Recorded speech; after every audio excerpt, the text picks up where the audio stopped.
It started with a whisper, a quiet, almost unbelievable rumor that swept through the corridors of Buckingham Palace and across the marble floors of Clarence House. The kind of rumor that seems so absurd at first that you laugh, until it refuses to die. King Charles has stripped Prince Harry of the Duke of Sussex title, it said, and bestowed it upon someone no one expected, his loyal bodyguard, Johnny Thompson. People thought it was a joke, a royal prank, a ridiculous headline cooked up by an overzealous tabloid. But then, within days, royal staff began to go silent. Palace officials stopped returning calls, and the official royal website, one that had listed Prince Harry's titles for years, quietly updated a single line: the Duke of Sussex, vacant. Before we continue, please hit the like button, subscribe to the channel, and turn on the notification bell for updates. That's when the laughter stopped. For decades, the monarchy has been built on one unshakable foundation: bloodline. You can lose popularity, you can lose dignity, you can even lose the public, but you never lose your title. Unless, of course, you go too far. Unless the king decides that your bloodline no longer matters. Unless he believes loyalty runs deeper than family. And that's exactly what King Charles seems to have decided. But what would drive a father to cut his own son from the royal fabric? What secret resentment burned so deep that even the bond of blood couldn't survive it? And why, of all people, would Charles choose his personal bodyguard, a man once trained to take bullets for him, to replace the son he once called "my darling boy"? There's something larger here, something buried beneath the gilded surface of royal etiquette and family photo ops. Something dark, something personal. Because if this story is true, it doesn't just end Harry's place in the monarchy. It rewrites the very idea of what royalty means. So let's rewind for a moment. Let's go back to the beginning of this slow-motion implosion, the day King Charles first met the man who would one day take his son's place. Johnny Thompson wasn't born into privilege. No sprawling estates, no designer suits, no press coverage, just discipline, Scottish grit, and a code of honor that seemed, to Charles, both old-fashioned and desperately rare. When Thompson joined the Royal Regiment of Scotland, he became known for his uncanny ability to remain calm under pressure, his impeccable manners, and his near-silent presence. Always watchful, always ready. The kind of man the royals trusted to stand close, but never too close. When the Queen was still alive, he was often seen beside her carriage, eyes forward, posture perfect, every movement deliberate. Royal fans nicknamed him the Hot Bodyguard, amused by his composure and striking features. But behind that uniform, Johnny was more than a viral meme. He was a man who had learned that duty wasn't glamorous. It was lonely. And that loneliness drew Charles to him. In a family surrounded by betrayal, leaks, and constant scrutiny, Johnny's silence became priceless. He never spoke to the press, never took advantage of his proximity to power, never acted like he mattered. In a palace where everyone wanted something, he wanted nothing. And that, in Charles's eyes, made him irreplaceable. Meanwhile, Harry's world was unraveling. After the Netflix series, after the memoir, after the interviews that painted his family as villains in a global soap opera, there was a shift in the king's gaze. Once proud, once protective, now distant, cold, the king had reached a limit. A father wounded not by words alone, but by humiliation. For Charles, duty had always outweighed emotion. But what happens when duty demands you to sown your own blood? This was not the first time a British monarch faced a crisis of loyalty. History remembers the abdication of Edward VIII, a king who gave up the throne for love. But Charles, it seems, chose the opposite path, keeping the throne by rejecting the son who defied him. And that's where the story takes its turn. Because just as Harry fought to shape his own destiny, Charles began shaping a new monarchy, one that rewarded loyalty over lineage. And who better to symbolize that than the man who had protected the monarchy from its own implosions? Johnny Thompson. Imagine the scene. Buckingham Palace at dawn. The mist rolling across the gardens, guards changing shifts. Inside the king's private study, a document sits on his mahogany desk, the royal seal pressed into crimson wax. One signature missing. Charles hesitates, staring at the title, Duke of Sussex. He exhales slowly, perhaps thinking of the boy who once clung to his hand during Diana's funeral procession. The same boy who now lives oceans away, trading palace corridors for California sunshine. Then, with a steady hand, Charles signs. The title is gone. The future of the monarchy, altered in one stroke of ink. But why Johnny? Why not William's children, or a distant cousin, or a noble with ancient ties to the crown? Because this isn't about blood. It's about control. Royal insiders whisper that Charles saw something in Johnny that he no longer saw in Harry. Silence. The ability to obey without question. To be steady, unflinching, loyal even when the world mocks you. To serve rather than speak. In a family plagued by scandals and leaks, Johnny represented the one thing Charles craved, peace. Still, to the public, this was betrayal. A father turning against a son. The Duke of Sussex title wasn't just ceremonial. It symbolized Harry's link to his late mother, Diana. She was the one who made the Sussexes a household name of compassion and modernity. Stripping that away wasn't just punishment, it was erasure.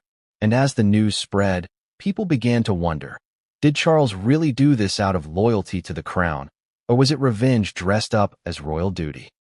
Because beneath every royal decision lies a private wound.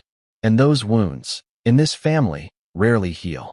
Behind palace doors, staff reportedly described tension unlike anything since the days of Diana's separation. Charles pacing the halls. Camilla's quiet, measured tone guiding him through the storm. William caught in the middle, silent, calculating, protective of his father's legacy, yet wary of public backlash. And somewhere in that silence stood Johnny, unaware that his name was about to become synonymous with a royal earthquake. Harry, thousands of miles away, reportedly found out through an aide's urgent phone call. His first reaction wasn't disbelief. It was a stunned, almost bitter laugh. Because deep down, he might have known this was coming. The warnings had been there.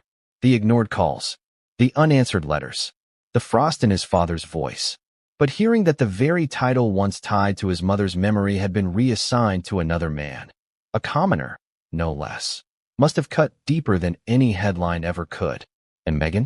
Those close to her described fury. A mix of outrage and humiliation. She saw the move not as a political decision, but a personal attack. Her husband, stripped. Her brand, diminished. Their royal connection, shattered. For a couple who had built their empire on their titles, this was more than symbolic. It was financial, reputational, existential. But what the public didn't see was the conversation that followed. The one between King Charles and Johnny Thompson. Alone. Behind locked doors. No aides, no cameras, no notes. Just the monarch and his most trusted protector. Insiders claim Charles told him something chillingly simple. You've protected my family long enough, Johnny. Now you are family. Those words carried weight. Because in that moment, Charles wasn't just rewarding loyalty. He was replacing his son. And Johnny, ever the soldier, reportedly replied, I serve the crown, not the man. But Charles simply smiled, the kind of tired, bittersweet smile of someone who knows what they've done can't be undone. Outside the palace, the world speculated. Inside, a line had been drawn. It's easy to frame this as another royal scandal. But look closer. This story isn't about titles, it's about trust. About what happens when the people closest to you become your greatest threat. For Charles, Harry's actions had crossed an invisible line. And for Harry, his father's response proved there was no going back. Still, there's an irony here so sharp it almost hurts to say out loud. The man who once swore to die protecting the king now wears the title of the king's disowned son. That's not just poetic, it's cruelly symbolic. Because in a family obsessed with image, this move sends one message louder than any press release ever could. No one is untouchable. The world is still processing it. The monarchy hasn't commented officially. But make no mistake, the implications are seismic. What does this mean for the line of succession? For the royal brand? For the fragile public trust already tested by years of scandals and missteps? And how will Harry respond to this final, unspoken exile? These are questions that keep the palace awake at night. For now, King Charles remains silent. Johnny continues his duties, stoic, polished, unbothered by the chaos swirling around him. And Harry, thousands of miles away, faces a reality more painful than any tabloid headline. His family has moved on without him. But there's one more layer, one more secret, waiting to surface. Because behind every royal decision lies a moment of truth. And the truth, in this case, might shatter the very foundations of the monarchy itself.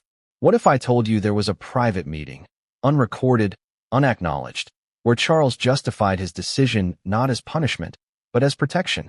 That in the king's mind, stripping Harry of his title wasn't cruelty, but mercy? What if this wasn't the end of Harry's royal chapter, but the beginning of something far darker? Because when loyalty becomes more valuable than blood, the crown itself begins to tremble. He wasn't born into royalty. There were no portraits of ancestors hanging in grand halls, no family crests etched in gold. Johnny Thompson came from a place where honor wasn't inherited, it was earned. And for a man who would one day stand closer to the king than his own sons, that difference meant everything. Imagine it. The mist rolling across the Scottish Highlands, a young soldier waking before dawn, pulling on his uniform with quiet precision. While most dreamed of glory, Johnny dreamed of purpose. There was something about him, steady eyes, sharp instinct, a stillness that unsettled even his commanders. He wasn't loud, he wasn't ambitious, but when he spoke, people listened. Because every word felt weighed, deliberate, almost royal in its restraint. That discipline would take him places he never imagined.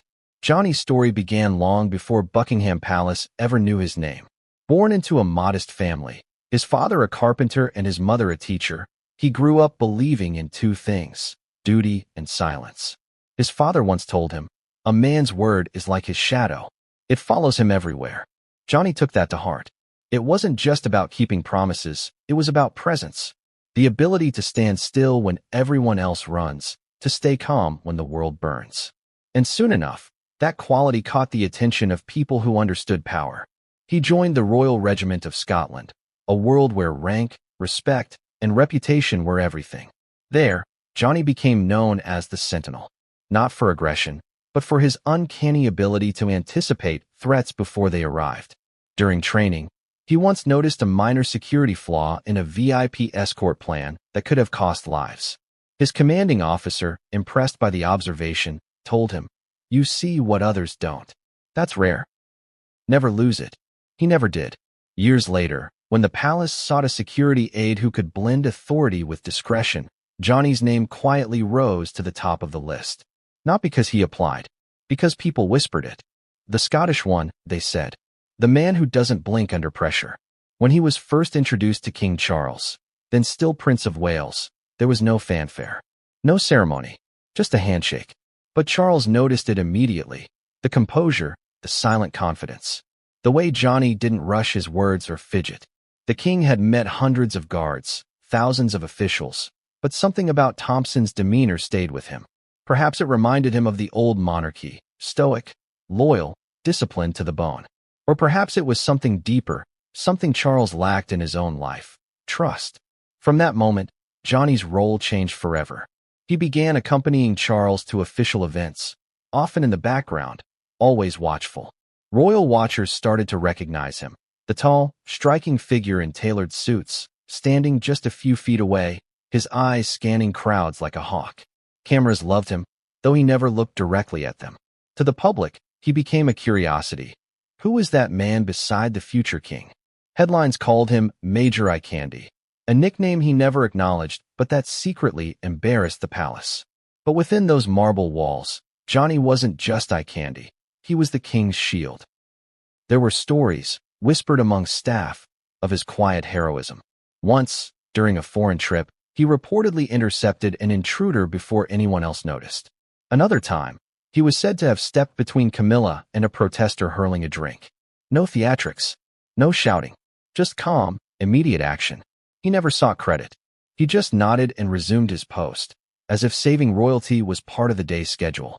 Yet, behind that calm exterior, Johnny was observant. He saw more than anyone realized.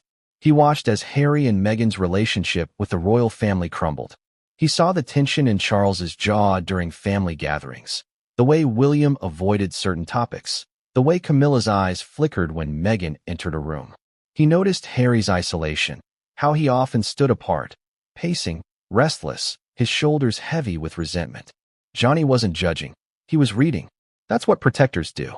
They read emotions like maps, identifying threats not just of body, but of spirit. And over time, something shifted. Charles began to confide in Johnny in small, subtle ways. Not about state matters, never that, but about the human burden of kingship. Loyalty, Charles once told him on a flight back from Canada, is the rarest currency. Everyone wants something. Few simply serve. Johnny didn't respond. He didn't need to. His silence was the response. That moment marked the beginning of an unspoken bond between the two men. A monarch in search of faith, and a soldier who embodied it. But while Johnny's rise inside the royal household seemed like a fairy tale to the outside world, it was built on sacrifice. His personal life suffered. Long hours, constant secrecy, the emotional toll of standing guard over chaos. His marriage reportedly strained under the weight of royal duty. His family rarely saw him. Yet, whenever he was asked why he stayed, he simply said, "Because my word still means something." That kind of loyalty is rare in the palace, a place where gossip is currency and privacy is an illusion. And Charles, surrounded by ambition and betrayal, clung to it like air. It's no coincidence that when Queen Elizabeth passed, Johnny was seen standing directly behind Charles during his first address to the nation. Watch the footage closely. The king's voice trembles, his hands shake, but just over his shoulder stands Johnny, unwavering, still as marble. It was symbolic, the new king's shadow, loyal and immovable. But there's a deeper irony in his rise, one that no one dared to speak aloud at the time. Because as Johnny's trust within the palace grew, Harry's eroded. The closer Johnny got, the further Harry drifted. It was as if Charles had found in a commoner what he'd lost in his own bloodline, stability. The king who had once struggled to command affection from his sons had now found a kind of quiet father-son dynamic in the man sworn to protect him. And that dynamic did not go unnoticed. Palace staff whispered that Charles seemed lighter around Johnny, more confident, that he took his advice on everything from public demeanor to personal security. During the coronation preparations, sources claimed Charles asked for Major Thompson to review the layout personally. That level of trust was unheard of for a royal aide. If Johnny says it's safe, the king reportedly said, then it is. For someone like Charles, who'd spent a lifetime surrounded by people he couldn't fully trust, Johnny had become indispensable. But there's always a price for proximity to power. Every step closer to the throne came with more eyes, more scrutiny, more jealousy. Some courtiers resented him. They whispered that he was too close, that the king had grown dependent. Others feared his influence, calling him the silent advisor. But Johnny didn't play politics. He didn't network. He didn't defend himself. He simply worked. And maybe that's why the king valued him even more. Because when the monarchy was reeling from scandal, when Netflix documentaries and leaked memoirs threatened its image, Johnny remained a constant. He didn't flinch. He didn't gossip. He didn't leak. In an age when even the royals couldn't control their own narratives, the man who said nothing became the most powerful voice in the room. But deep down, he must have known what it meant to be the king's shadow. Shadows don't exist without light, and the moment the light changes, they can vanish. Still, Johnny never sought the spotlight. Every act of loyalty, every sleepless night, every quiet nod was its own reward. He had made peace with anonymity, until Charles broke that peace. Because one evening, after months of rumors and private meetings, the king reportedly summoned Johnny to his study. The air was heavy, the tone different. "Major Thompson," Charles began, "you've stood beside me in every storm. You've given me more loyalty than I've received from my own flesh and blood." Johnny, as always, said nothing. Then came the words that would alter the course of both their lives. "I wish to bestow upon you the title of Duke of Sussex." For a moment, silence filled the room. Johnny thought it was a jest. He didn't respond immediately, but the king wasn't smiling. His gaze was fixed, his tone deliberate. It wasn't a gift, it was a statement. A declaration of who the king now trusted most. "Your Majesty," Johnny reportedly said, "I am a soldier. Titles belong to those born to serve the crown, not beside it." But Charles shook his head. "You've served it better than most born to it." That line would echo in royal history forever. Because in that moment, a new chapter began, not just for the monarchy, but for the man who never wanted power. The one who was now carrying the weight of a title that had once symbolized Diana's compassion, Harry's identity, and the future of the royal family itself. Johnny reportedly hesitated for days. He spoke to no one. He even considered declining the offer, knowing the backlash it would unleash. But ultimately, duty won, because the same vow that had guided him his entire life, to serve, protect, and remain loyal, bound him now more than ever. Refusing the king wasn't loyalty. It was rebellion. And so, quietly, he accepted. That acceptance would ripple through every corner of the royal institution. For Charles, it was vindication. For Harry, humiliation. For Johnny, it was transformation, from shadow to symbol, from bodyguard to duke, from protector to the very embodiment of royal loyalty. But as history has shown, no man stands that close to the crown without consequences. Because the higher you rise in service of a king, the more powerful the enemies you make. And Johnny Thompson was about to discover that his greatest challenge wouldn't be protecting the crown, it would be surviving it. It didn't happen overnight. Royal collapses rarely do. They begin with small fractures, private disappointments, quiet resentments, words left unsaid. Then one day, the world notices the cracks that were there all along.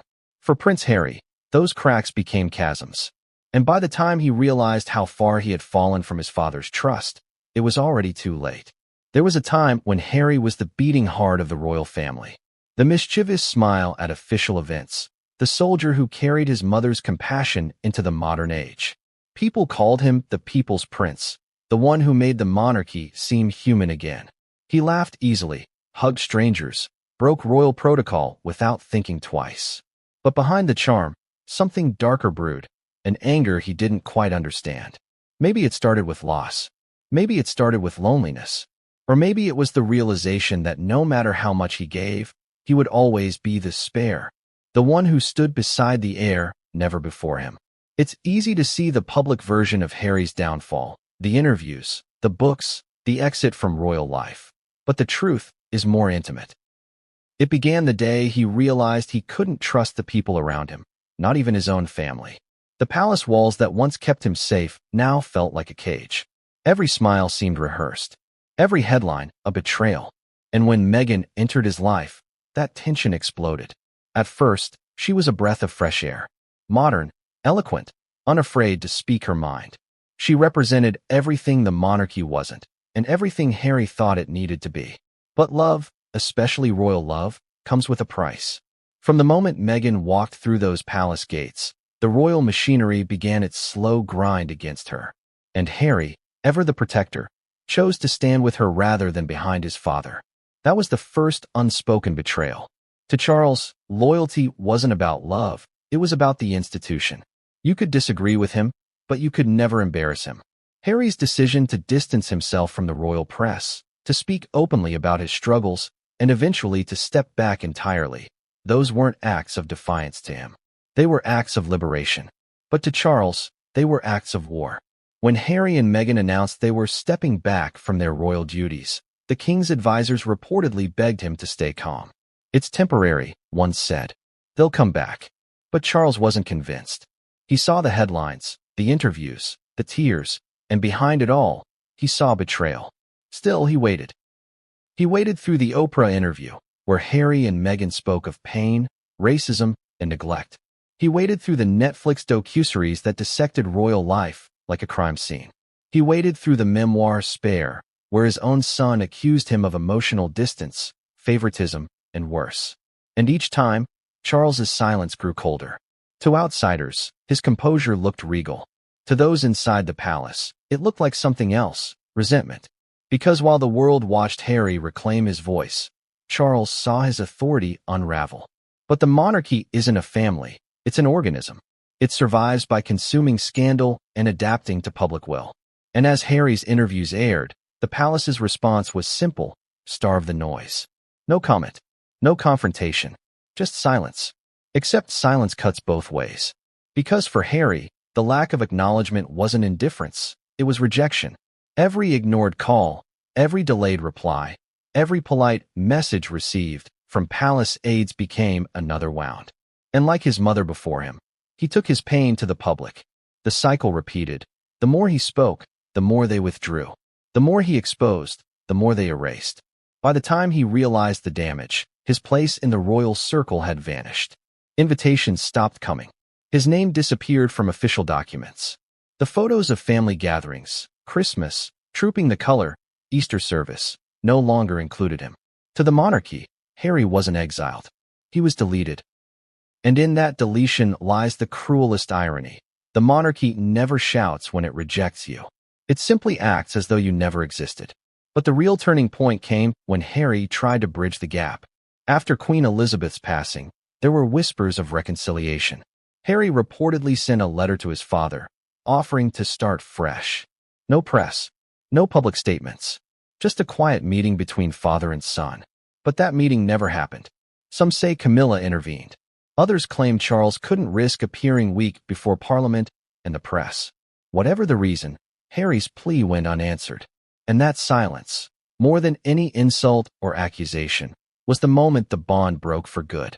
Behind palace walls, Charles began restructuring his circle. He tightened control, reduced his reliance on aides tied to Harry's era, and redefined loyalty. That's when Johnny Thompson's star began to rise even higher. The quiet bodyguard who had once been background scenery now became the embodiment of everything Harry wasn't: silent, obedient, trustworthy. Royal insiders noticed the change. Charles spoke more often to Johnny than to his own son. At events, he leaned toward him for reassurance, small gestures of confidence that once belonged to Harry. The press, ever observant, began calling Johnny the new favorite. They thought it was harmless, a joke. But in the palace, nothing is ever a joke. It was around this time that the Duke of Sussex title began to lose meaning. The palace communications team reportedly stopped referring to Harry by that title in internal memos. It seemed small, procedural, until it wasn't. Titles are everything in the royal world. They define rank, precedence, power. To quietly erase one is to quietly erase the person who holds it. And then came the final straw, the king's coronation. Harry attended, yes, but alone. Meghan stayed behind, citing family concerns. The cameras captured every moment of Harry's isolation, his stiff posture, the forced smile, the distance between him and his brother. And when Charles was crowned, the symbolic image was impossible to ignore. His youngest son, the one who had once walked behind his mother's coffin, now sitting several rows away, a spectator at his father's triumph. When Harry left the ceremony early, before the balcony appearance, it wasn't because of flight schedules. It was because he couldn't bear to watch. That day, something ended. From that point forward, Charles made no attempt to include him in royal correspondence. Harry's charitable initiatives were no longer promoted by the palace. Even his military affiliations, once a point of immense pride, were stripped or reassigned. He wasn't just being sidelined, he was being erased. Still, Harry believed, perhaps naively, that family could survive politics. That blood, after all, must mean something. But Charles had spent a lifetime learning the opposite. To him, duty had no heart. The crown had no mercy. And in the end, the king's loyalty wasn't to his son, it was to the throne. But here's the twist that few expected. The moment Harry believed he was fighting for freedom was the exact moment he lost everything. Because in trying to liberate himself from the institution, he gave the institution permission to erase him. It's a cruel paradox, isn't it? The very independence he fought for became the justification for his exile. He wanted to live outside the monarchy, and Charles granted that wish, completely. Except, of course, the monarchy doesn't just let go. It replaces. And when the king looked around for someone who represented the qualities he once hoped to see in his son, he didn't turn to William. He turned to the one man who had stood silently beside him through every scandal, every tear, every moment of doubt: Johnny Thompson. It was poetic in a way. The son who broke silence replaced by the man who never spoke at all. Behind the scenes, the conversation had already begun. Advisors warned Charles of public backlash. It will look cruel, one reportedly said. But Charles didn't care. He believed he was sending a message, not to the public, not even to Harry, but to the crown itself: loyalty before legacy. Still, one can't help but wonder, what was Harry thinking as he watched his father and Johnny appear together in photos, side by side? The king often resting a hand on his shoulder like a proud father figure? Did he see the symbolism? Did he realize the man once tasked with protecting him now symbolized his replacement? Perhaps he did, because soon after those images circulated, Harry's demeanor in interviews changed. The fire dulled. The defensiveness gave way to exhaustion. For the first time, he looked lost. And who wouldn't be? Imagine watching your family, your history, your identity, everything you believed made you who you are, quietly handed to someone else. Not an heir, not even a royal. Just a man who did his job better than you obeyed your bloodline. That's not exile. That's obliteration. And yet, there's something almost tragic about it. Because for all his missteps, Harry's rebellion wasn't born from malice, it was born from pain. The same pain that haunted his mother. The same feeling of never being truly heard. In another world, maybe Charles could have forgiven him. Maybe he could have seen the boy beneath the headlines. But kings don't have the luxury of fatherhood. They have duty. And duty demands sacrifice. In this case, the sacrifice was his son. The day Charles decided to strip Harry's title was not a spontaneous act of anger. It was the culmination of years of silent judgment, buried resentment, and royal retribution. It was, in a sense, his final lesson to Harry. Actions have consequences, even for princes. But beneath the coldness, there was also fear.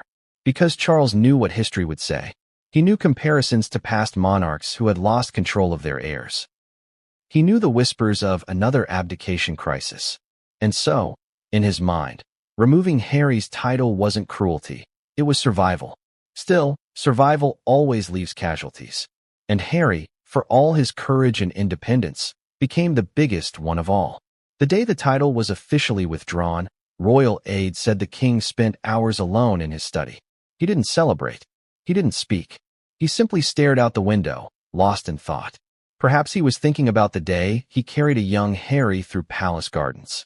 Perhaps he was remembering Diana's voice telling him, "Take care of the boys." If he was, he didn't show it.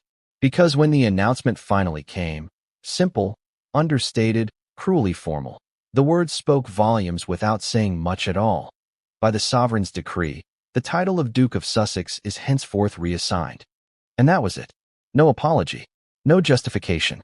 Just a statement. But for Harry, those words marked the end of everything he had once believed untouchable.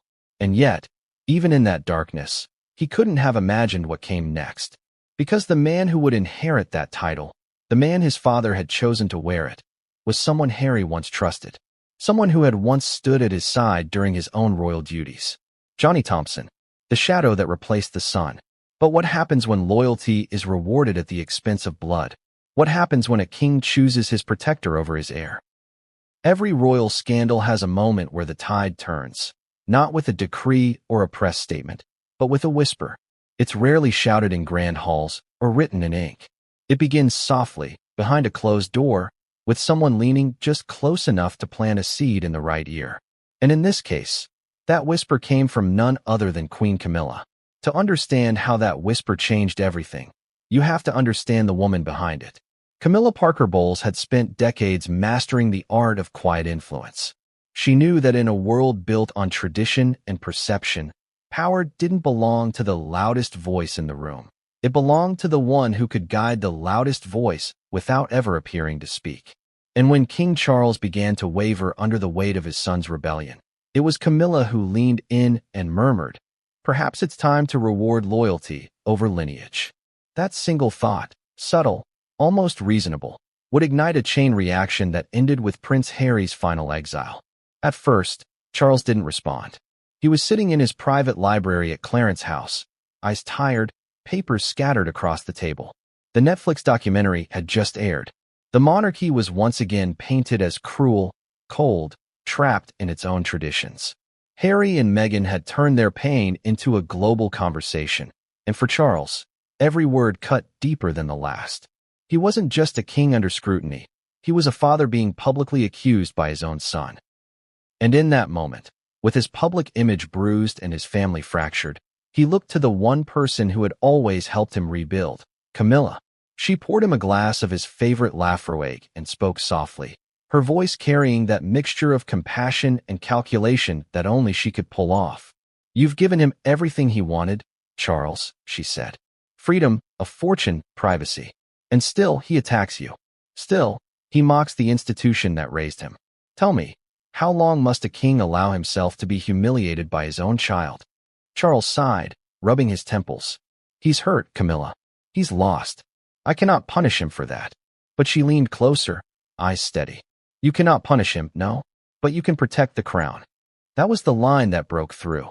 Because Charles, for all his emotions, had been raised to believe that the crown must always come first, even above blood, especially above blood. From that night on, something in him shifted. He began to look at the monarchy not as a family, but as a fortress under siege. Every interview Harry gave, every headline that used the words racism, rejection, or neglect became another stone thrown at the walls of that fortress. And in Camilla's mind, those walls could no longer afford cracks. She had watched the family tear itself apart before. She had lived it. For years, she had been the outsider, the villain, the woman blamed for a princess's pain. She knew what it was like to be publicly hated and privately indispensable. And now, standing beside a king fighting for credibility, she knew her role, to help him make the hard decisions he couldn't make alone. But here's the thing about Camilla's influence. It's not direct.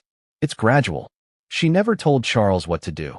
She simply framed the choices so that he believed they were his own. When she spoke of Harry, she didn't attack him. She questioned him. Does he realize what his words do to you? Do you think he would speak this way if his mother were still alive? Would your mother have tolerated this? Those questions sank in, slowly, quietly, and soon, the king began to ask them himself. Insiders say Camilla's most powerful moment came during a private dinner at Sandringham. Only a few close advisors were present. The conversation turned to the issue of Harry's title, the Duke of Sussex, a symbol of his place within the monarchy. One advisor suggested waiting. Another argued stripping the title would be a PR disaster. Camilla simply sipped her wine, waited for the chatter to die down, and then said, "A title is only meaningful when the person who wears it honors it. When it becomes a burden, it should be lifted." The room went silent. Charles didn't reply, but his fingers tightened around his glass. In that silence, the decision began to take form. Because, truth be told, Camilla wasn't angry at Harry for leaving. She was angry at what his departure represented. To her, it wasn't about family or forgiveness. It was about control. Meghan Markle had turned herself into a media force, one that operated outside royal oversight. Every appearance, every interview, every statement became a reminder that the monarchy no longer dictated the narrative. That terrified her. The crown's greatest enemy is not rebellion, it's independence. Camilla knew this better than anyone. She had spent years rebranding herself from the other woman into a queen consort accepted by the public. It took strategic silence, selective appearances, and relentless discipline. Watching Harry and Meghan throw it all away for headlines infuriated her, not just as a royal, but as a survivor of the same machine. She had clawed her way back from public hatred. They, in her eyes, were wasting privilege she had bled for. And she wasn't going to let them drag Charles down with them. There's a story palace insiders still whisper about, a night when Charles couldn't sleep. He paced the hallways, restless, haunted by his son's latest remarks. Camilla found him in the drawing room, staring at an old photograph of Diana holding Harry as a child. He turned to her and said, "He was so like her once. So kind, so open." Camilla's reply was quiet but sharp. "And now he uses her memory against you." Charles didn't speak again that night. From that point forward, he began to distance himself emotionally. The father who once worried about Harry's happiness now spoke of his behavior. The son who once made him laugh now made him anxious. Every interaction became political, every silence strategic. The warmth that once defined their relationship turned to frost. Camilla watched it happen, and she let it. Because she knew, once the king's heart had cooled, his hand would follow. And when that happened, she'd be there to guide him through the aftermath. Then came Johnny Thompson. Camilla had always admired him. The discipline, the poise, the quiet power.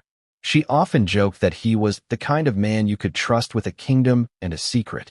And in a way, she saw in him what Charles had lost in Harry, stability, respect, the kind of loyalty that couldn't be bought or manipulated by the media. One afternoon, after a charity appearance, Camilla reportedly told Charles, "You know, the people adore him. They see in him what they used to see in you, dignity." It was a compliment, but also a reminder. Charles needed someone to represent the monarchy's enduring strength, and the one person already doing it better than anyone was standing right beside him. In Camilla's world, Symbols mattered.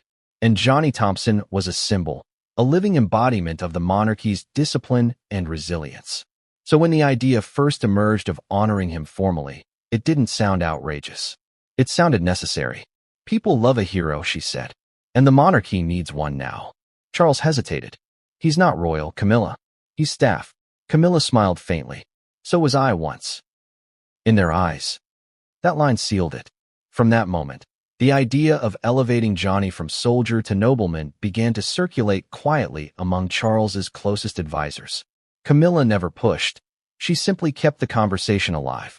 Every time Harry made a new headline, she would remark, "It's a pity the crown's loyalty seems to come from outside the family these days." And every time she said it, the king's guilt turned to resolve.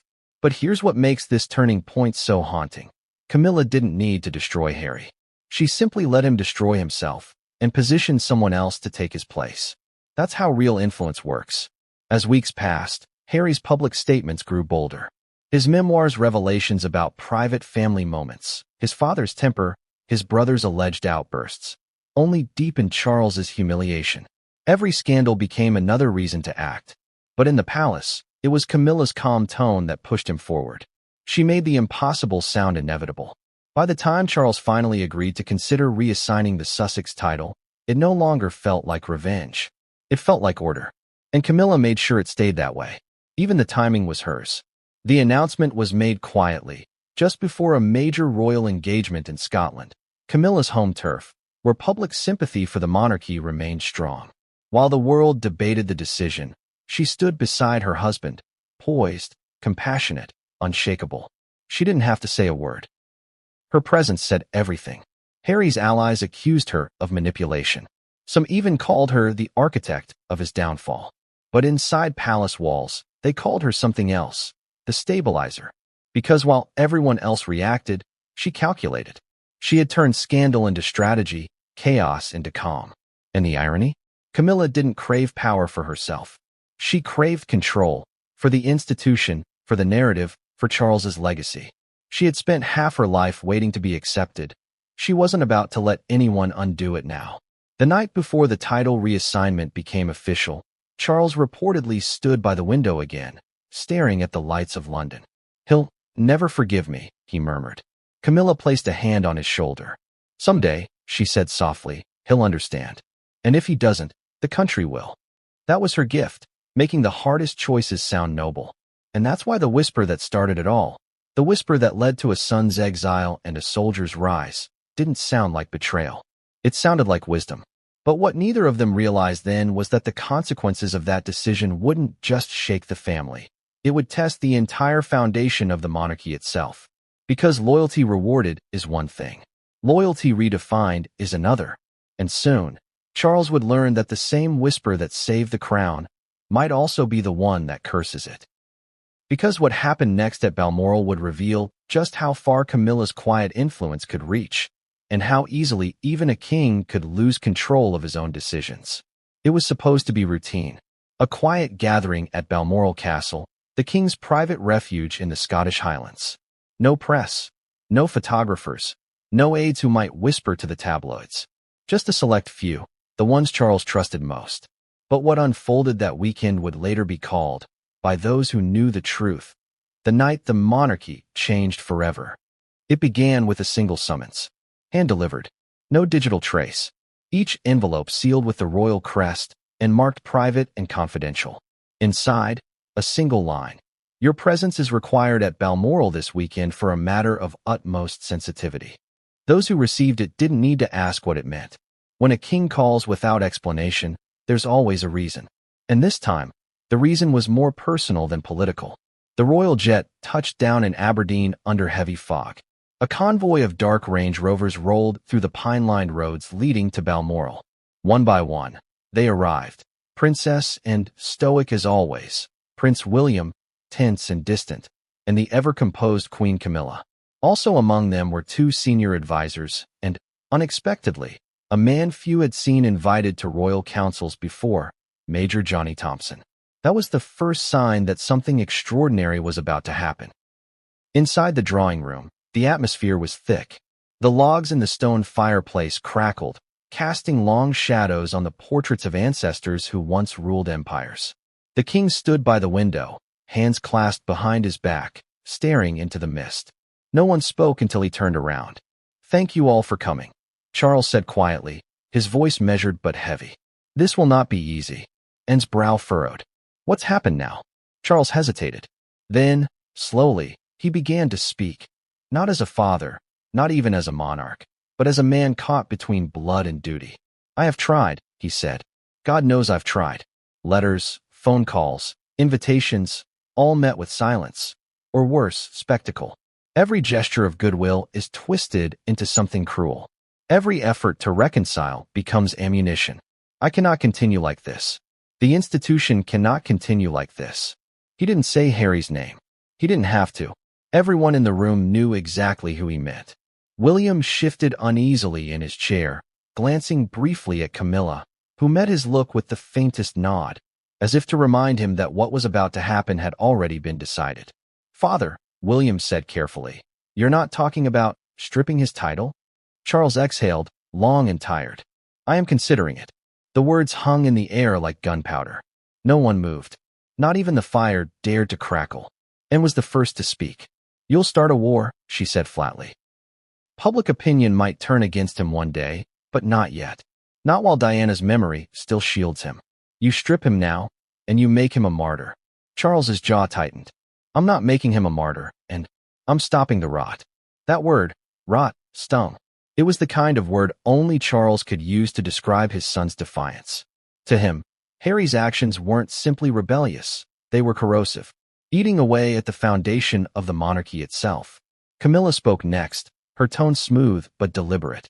"If not now, when? Every headline weakens you. Every interview chips away at your reign. You've shown patience, compassion, restraint, and still, the world questions your leadership. Sometimes strength must be seen to be believed." Charles nodded slightly. The whisper she had planted weeks ago was now flowering into conviction. William leaned forward, voice low but firm. "If you do this, it can't look personal. It has to look like duty. Otherwise, people will never forgive you." Camilla smiled faintly. "Then let's make it duty," and shot her a sharp look, but said nothing. The Princess Royal had always admired Camilla's intelligence, but distrusted her instinct for control. She could already feel the balance in the room tipping, not toward reason, but toward resolve. Then, unexpectedly, Charles turned to Johnny Thompson, who had remained silent the entire time, standing by the far wall like a sentry. "Major," the king said, "you've seen more than most. You've served this family longer than anyone in this room outside my sister. Tell me honestly, what do you see when you look at all of this?" Johnny hesitated. He wasn't used to being part of royal discussions, let alone asked for his opinion. His job was to protect, not to advise. But the king was looking directly at him now, and everyone else followed suit. "I see a family divided, sir," Johnny said finally. His Scottish accent was calm, his tone even. "But I also see a crown that must endure, regardless of who wears it. Forgive me for saying so, but sometimes loyalty demands distance." Camilla's eyes glinted, subtle, approving. Charles's lips pressed into a thin line. "Loyalty demands distance," he repeated softly, almost to himself, and frowned. "And what happens when that distance becomes exile? When it's no longer loyalty, but abandonment?" Johnny didn't reply. His gaze remained steady, respectful, but his silence was answer enough. Charles turned back to the window, the mist outside thickening. "When my mother faced crises, she had clarity," he murmured. "She did what she thought was right, even when it broke her heart. I suppose this is my turn." He moved toward his desk, where a red folder lay unopened. "This," he said, tapping it, "is a draft of a royal decree, prepared by the Privy Council. It will formally withdraw the title Duke of Sussex and dissolve the associated peerage. I have not yet signed it." William looked stunned. "You've already drafted it?" Charles gave a small, weary smile. "One must be prepared." The room fell silent again. Outside, the wind howled through the hills. Time itself seemed to pause inside those stone walls. Camilla stepped closer to her husband, resting a hand on his arm. "If you do this," she said softly, "you'll be setting an example for generations to come. You'll show them that the crown cannot be swayed by emotion." And muttered under her breath, "Or compassion." Camilla ignored her. She looked at Charles, eyes unwavering. It's time, Charles. And in that moment, something inside him hardened. Years of fatherly guilt, buried under decades of royal conditioning, turned to stone. He sat down, took the fountain pen from the desk, and uncapped it. The scratch of metal against paper was the only sound in the room. One signature, one date. That was all it took. When he looked up, the deed was done. Princess and rose to her feet abruptly. God help you, she said. Because the public won't. William didn't speak. He just stared at the document, his expression unreadable, torn between duty to his father and pity for his brother. Then Charles turned once more to Johnny Thompson. Major, there's something I wish to ask of you. Johnny straightened. Your Majesty? Charles's eyes met his, resolute now. In recognition of your years of unwavering service, and your loyalty when others have faltered, I intend to confer upon you the title Duke of Sussex. And gasped. William's head snapped up. Even Camilla, who had known this was coming, looked momentarily surprised by the speed of it. Johnny froze. Sir, I'm honored, but I cannot accept. That title belongs to your son. Charles shook his head. It belonged to a prince who abandoned his duties.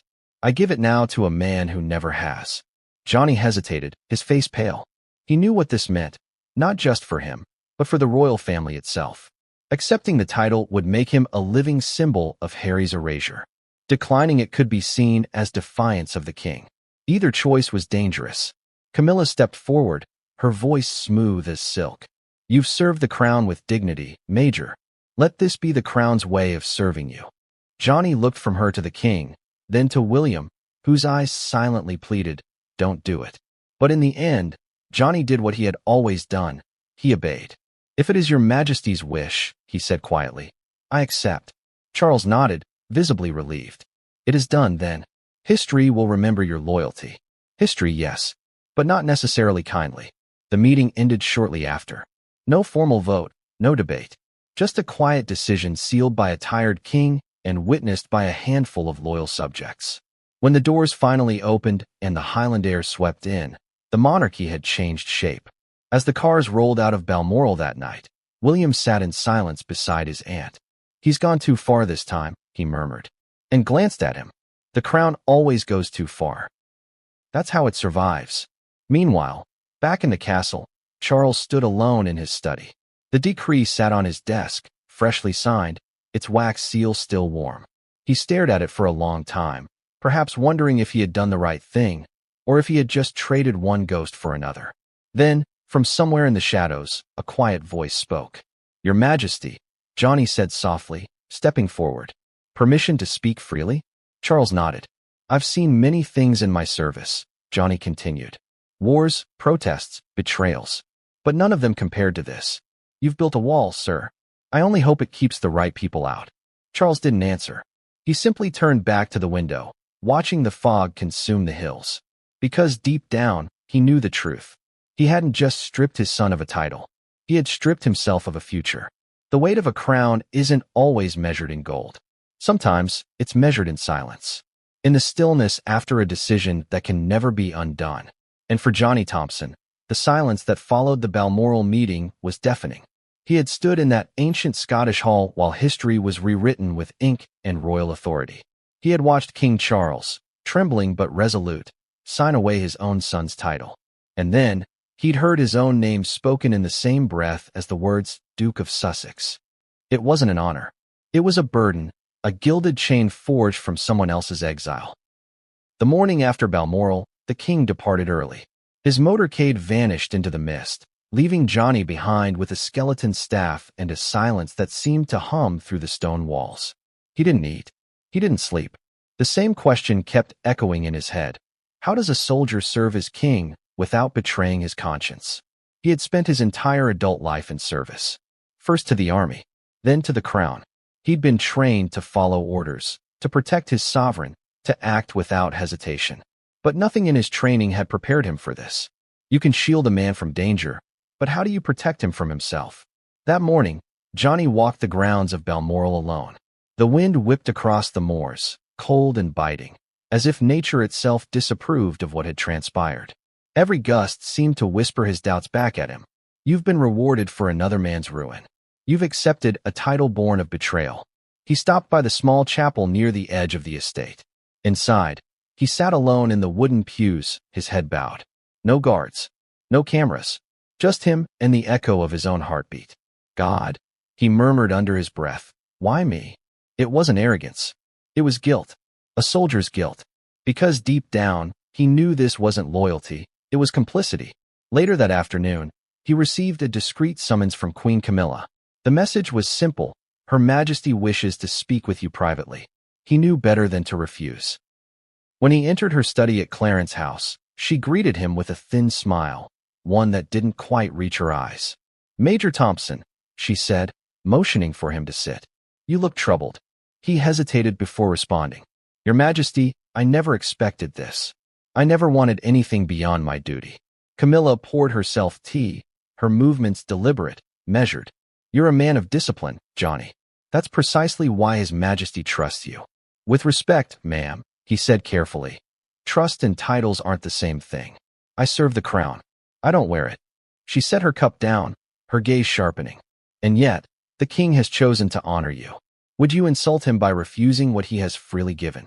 He didn't answer immediately. His mind was a storm. It's not my place, ma'am, he finally said. That title belonged to Prince Harry. Camilla's lips curved into something between sympathy and strategy. Prince Harry abandoned the title long before your name was ever considered. The world may not understand that yet, but in time they will. He turned his back on this family. The king needed to show that the monarchy still rewards loyalty. You, Major Thompson, are loyalty made flesh. Her words were smooth as silk, but they cut like glass. Loyalty made flesh. It sounded noble, but to Johnny, it felt hollow. Because loyalty without conscience is just obedience. And obedience without choice is an honor, it's surrender. Your Majesty, he said quietly, may I ask something? Camilla nodded. Do you think His Majesty truly believes this will heal anything? Or is it just meant to hurt him? For a moment, she didn't speak. Then, in that calm, almost maternal tone she had perfected, she said, sometimes, healing looks like hurt. The king loves his son, but he loves his duty more. You, of all people, should understand that. He did, and that was precisely why it terrified him. After the meeting, Johnny left Clarence House with more questions than answers. He walked the London streets without his usual convoy, blending into the crowd like a ghost. For once, he envied the anonymity of the people he was trained to protect from afar. No cameras, no expectations, no history pressing down on their shoulders. By evening, the tabloids had begun to swirl. The whispers from Balmoral were out. Major Thompson named new Duke of Sussex, blared one headline.